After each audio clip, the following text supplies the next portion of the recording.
Paano kunyari nautusan ka ng nanay mo magluto ng adobo? Tapos yung kakain na, tinikman mo,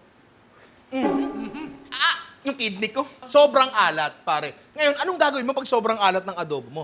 Sabi nila, maglagay ka daw ng patatas kasi nakakatanggal daw ng alat ang patatas. Subukan natin. Parating na ba si nanay? Malapit na.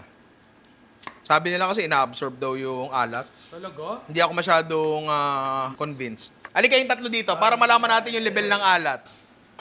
Pasa mo na lang. Oo. Sir! Malat, di ba? Sir, Malat. 3 pogi lang, sir. Bakit may dumagdag sa likod? Sir! 3 pogi, 1 poknat. Malat. Oh.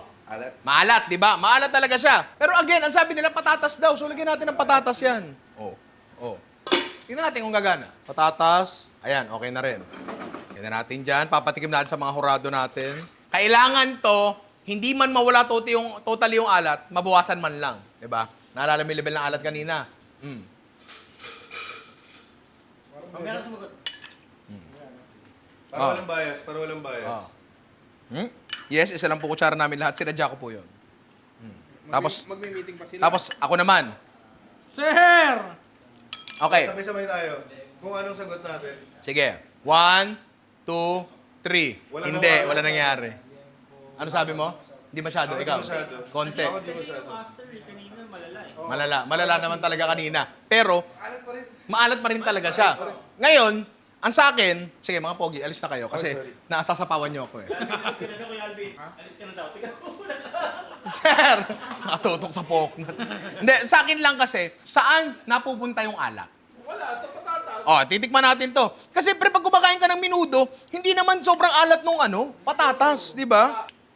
I mean, yung alat ng patatas, kasing alat nung sarsa. Ngayon, nga sabi namin na maalat pa rin talaga. Pero sa totoo lang, dapat mas maalat to ngayon kasi nag-reduce na yung sarsa.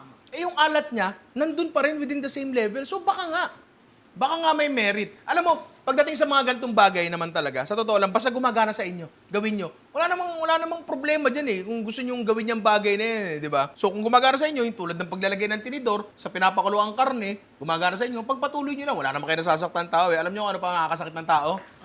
Eto, pero ang Ninoray merch hindi, pare. Kasi meron tayong 2 bagong available dito. Meron tayong pugad baboy, meron tayong meka. At para hindi kayo makasakit, yung putok nyo kasi masakit sa mata, perfume treats, pare. I love you mga inaanak.